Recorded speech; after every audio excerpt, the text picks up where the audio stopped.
अस्सलाम वालेकुम my YouTube family, welcome back to my channel Sheen reaction. This is me Nausheen Chaudhary. तो आज हम जो वीडियो लेके आए हैं, वीडियो का टाइटल है the untold stories of fall of Dhaka. Time ज़ाया किए बगैर वीडियो स्टार्ट करते हैं। Let's start the video. 3, 2, 1 start. 16 दिसंबर 1971, एक ऐसा दिन जो कभी नहीं भुलाया जा सकता। वो दिन जब कायद आज़म का पाकिस्तान टूट गया। किसने तोड़ा? कोई कहता है शेख मुजीबुर रहमान ने, कोई इल्ज़ाम लगाता है जुल्फ़िकार अली भुट्टो पर, तो किसी का जोर फौजी आमिर जनरल याहिया खान पर चलता है। लेकिन हकीकत क्या है? चलिए इस बारे में जानते हैं रफ्तार पर, आपके लाइक, फॉलो और सब्सक्राइब के साथ।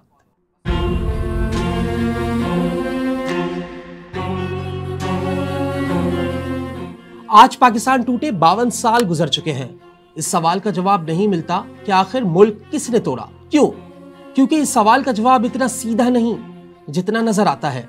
हकीकत यह है कि सबने अपना हिस्सा डाला, अपना किरदार अदा किया। यहां तक कि उन्होंने भी जिनका कोई नाम नहीं लेता, मसलन अय्यूब खान।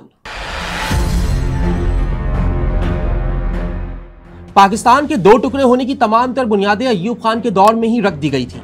उनके फैसले, उनका रवैया, उनका अंदाज, ये सब बांग्लादेश बनने का सबब बना। इनमें कोई शक नहीं कि अय्यूब खान का दौर सनती इनकलाब का दौर था, बिल्कुल था। लेकिन ये सारी तरक्की हो कहां रही थी? सिर्फ और सिर्फ मगरबी पाकिस्तान में। और इस बात की गवाही खुद अदाद-ओ-शुमार देते हैं। 1950 में पाकिस्तान की फीकस आमदनी थी 311 रुपए।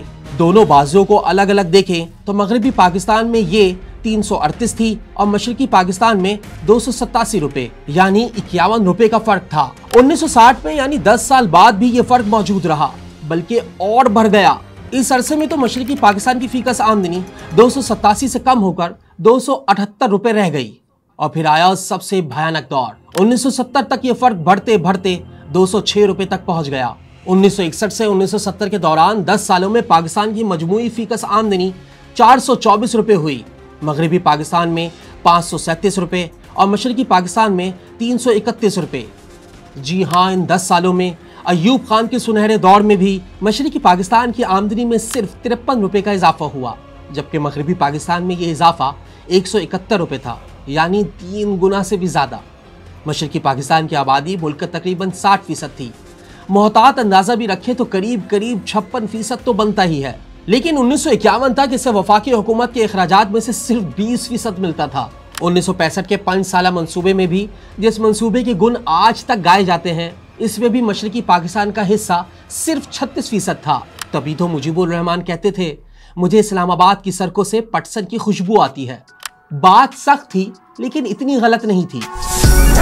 আমরা পাকিস্তানের সংখ্যাগুরু, আমরা পাকিস্তানের সংখ্যাগুরু, আমরা বাঙালিরা যখনই ক্ষমতায় যাওয়ার চেষ্টা করেছি, যখনই এদেশের মালিক হওয়ার চেষ্টা করেছি, তখনই তারা আমাদের উপর ঝাঁপিয়ে পড়েছেন।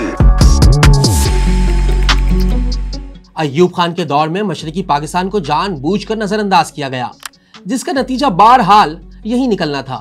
अय्यूब खान के सेक्रेटरी इत्तलात थे अल्ताफ गौहर। इन्होंने एक किताब लिखी, अय्यूब खान फौजी राज के पहले 10 साल, जिसमें इन्होंने एक अजीब वाकया लिखा। एक बार वो अय्यूब खान से गुफ्तगू कर रहे थे, मशरकी पाकिस्तान का जिक्र आया तो अय्यूब खान नाराज हो गए। कहने लगे, जब भी बंगालियों का जिक्र आता है तुम जज्बाती हो जाते हो। फिर कहा, मैंने उन्हें दूसरा दारुल हुकूमत इसलिए दिया है कि एक दिन उन्हें इसकी जरूरत पड़ेगी, वो हमारे साथ नहीं रहेंगे। यानी बांग्लादेश का बीज मगरबी पाकिस्तान में बोया गया था, बल्कि उसके हुक्मरानों ने बोया।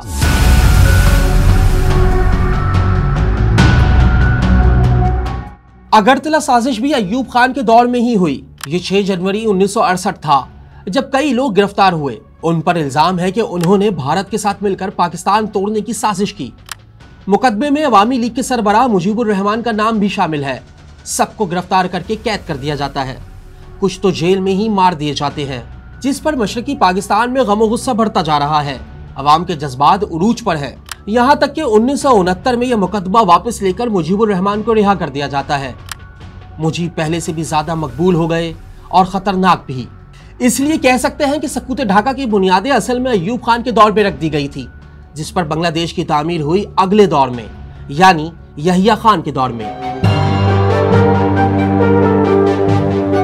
पाकिस्तान के सियाह और सफेद के अगले मालिक थे याहिया खान, जो पाकिस्तान के सदर भी थे, चीफ मार्शल लॉ एडमिनिस्ट्रेटर भी, वजीर दिफा भी और वजीर खारजा भी। I'm a soldier basically, and you know I'm not a politician. I don't want to stick to this job. उन्होंने मुल्क में इंतखाबात करवाने का ऐलान किया। फिर दिसंबर 1970 में वो इलेक्शन हुए जिसने पाकिस्तान की किस्मत का फैसला कर दिया। सारे अंदाजे गलत साबित हुए। मुजीबुर रहमान ने मशरकी पाकिस्तान में क्लीन स्वीप कर दिया। उन्हें इतनी बड़ी अक्सरियत मिल गई कि उन्हें वजीर आजम बनाने के अलावा कोई रास्ता नहीं था। लेकिन यहिया खान ने यह रास्ता नहीं चुना। उन्होंने मगरबी पाकिस्तान में ज्यादा सीटें जीतने वाले जुल्फकार अली भुट्टो का साथ दिया। शेख मुजीबुर रहमान को गिरफ्तार कर लिया जाता है। 25 मार्च 1971 को मशरकी पाकिस्तान में एक ऑपरेशन का आगाज होता है।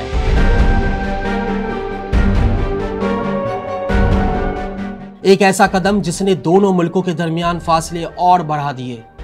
मुल्क पॉइंट ऑफ नो रिटर्न पर पहुंच गया। एक जान होकर उठो और दुश्मन के मुकाबले में सीसा पलाई हुई दीवार बन जाओ। तुम हक और इंसाफ पर हो। अपने ईमानी जोश और मोहकम यकीन के साथ बातिल पर कहरे खुदा बनकर टूट पड़ो। यहां तक कि 16 दिसंबर 1971 को पाकिस्तान के 90,000 फौजियों ने ढाका में हथियार डाल दिए। कायदा आजम का पाकिस्तान टूट गया। दुनिया की तारीख है कि अकलियत जद्दोजहद के जरिए अक्सरियत से अलग होती है, लेकिन पाकिस्तान में ऐसा नहीं हुआ। यहाँ 16 दिसंबर 1971 को अक्सरियत ने अकलियत से जान छुड़ाई और बांग्लादेश बना लिया। पाकिस्तानी कौम को बहुत गहरा घाव लगा। जख्मी कौम को कुर्बानी के लिए एक बकरे की जरूरत थी। यहिया खान से अच्छा कौन हो सकता था? एक रंगीन मिजाज आमिर से बेहतर कौन हो सकता था? यहिया हमेशा के लिए विलन बन गए। बनने भी चाहिए थे। आखिर अपनी ही कौम के खिलाफ जालिमाना ऑपरेशन करने का हुक्म भी तो इन्होंने ही दिया था। हाँ, कुछ हिस्सा जुल्फकार अली भुट्टो का भी था। 1970 के इलेक्शन के बाद भुट्टो का बयानिया वही था जो एस्टेब्लिशमेंट का था। वो इनके खेल के अहम खिलाड़ी थे। 3 मार्च 1971 को जब आइन साज असेंबली का इजलास ढाका में होना था, तब ये भुट्टो ही थे जिन्होंने इसकी मुखालिफत की। उनका मशहूर जमाना जुमला था, जो ढाका जाएगा उसकी टांगे तोड़ देंगे।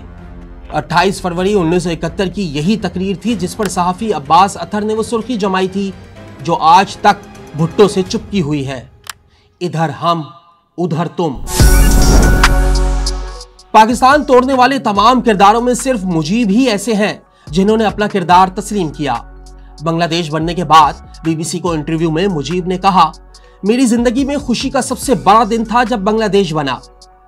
जब सवाल किया गया कि आप बांग्लादेश बनाने का कब से सोच रहे थे, उन्होंने कहा, बहुत सालों से। What was the moment of greatest happiness for you? The day I have heard that my people have been liberated. My people are independent.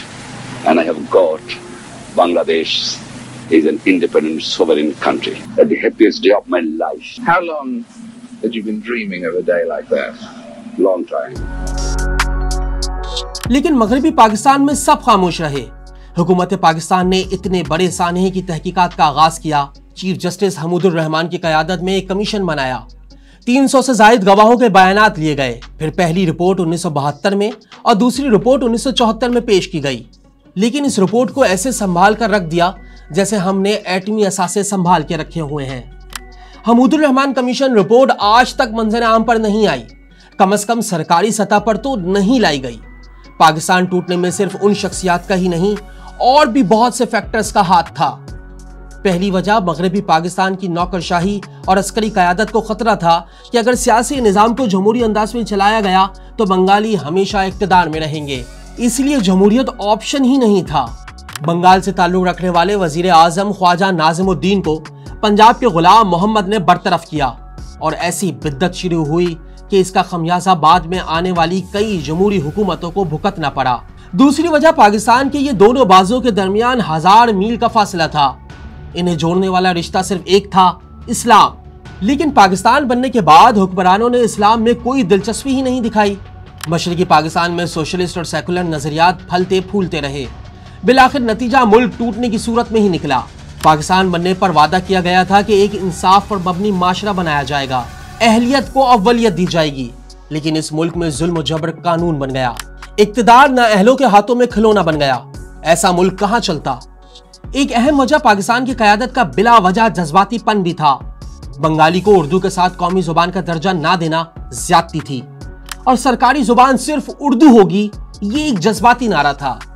Urdu तो आज तक सरकारी जुबान नहीं बन सकी। हाँ, इस जज्बाती नारे से बांग्लादेश जरूर बन गया। एक और अहम वजह थी दारुल हुकूमत कराची से इस्लामाबाद जाना। कराची हर कौम का शहर था। ये उर्दू और सिंधी बोलने वालों का शहर भी था, तो बंगाली बोलने वालों का भी था। लेकिन नया दारुल हुकूमत रावलपिंडी में बनाया गया, GHQ के दामन में। सब पर वाज़ेह हो गया कि अब जो हुकूमत चलेगी वो GHQ की गोद में बैठकर चलेगी। फिर एक के बाद दूसरा भयानक फैसला होता गया। जैसे 70 के इंतखाब के बाद अवामी लीग को इक्तिदार नहीं दिया गया, और ये सब फौज और मगरबी पाकिस्तान के सियासतदानों ने मिलकर किया। मुजीबुर रहमान ने तो ये तक कहा था 6 नुकात भी नाफिज होंगे और पाकिस्तान भी एक रहेगा। जीत के बाद मशरकी पाकिस्तान को कानूनी और आईनी हक मिलना चाहिए था, नहीं दिया गया। उल्टा उनके खिलाफ एक ऐसा ऑपरेशन किया गया जिसके बाद वापसी का कोई रास्ता नहीं बचा। इतनी आसानी से तो घर नहीं टूटते, ये तो मुल्क था। मशरकी पाकिस्तान को बांग्लादेश बनाना कोई आसान काम नहीं था। ये किसी एक बंदे के बस की बात भी नहीं थी, हो भी नहीं सकती थी। ये पाकिस्तान की क़यादत की मजमूई गफलत, साजिश और भयानक गलतियों का नतीजा था।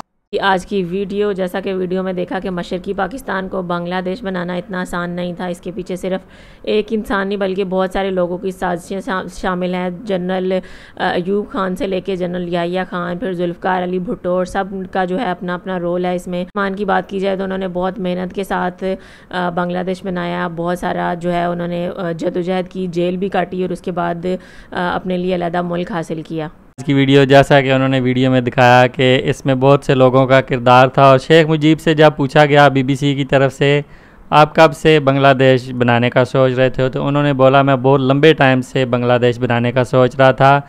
इसी तरह से जब शेख मुजीब इलेक्शन जीत गए तो उनको वज़ीर आज़म नहीं बनाया गया। बंगालियों को जो बंगला लैंग्वेज है वो नहीं दी गई, उर्दू को नेशनल लैंग्वेज दे दिया गया। तो यहाँ पे बहुत से जो फैक्टर हैं उन्होंने रोल अदा किया, और जुल्फ़कार अली भुट्टो ने भी यहाँ पे बहुत गलत रोल अदा किया, जिसकी बुनियाद पे बांग्लादेश जो है वो बना और पाकिस्तान 2 टुकड़े हो गए। तो आप क्या सोचते हैं इस बारे में? आप लोगों की क्या राय है कि बांग्लादेश और पाकिस्तान जो है वो 2 अलग टुकड़ों में क्यों तकसीम हुआ? ज़रूर बताइएगा कमेंट्स में। वीडियो अच्छी लगी हो तो वीडियो को लाइक कर दें, चैनल पे हो तो चैनल को सब्सक्राइब कर दें और बेल आइकन को हल्का सा प्रेस कर दें। मिलते हैं नेक्स्ट वीडियो में। Till then stay healthy, stay wealthy, stay awesome.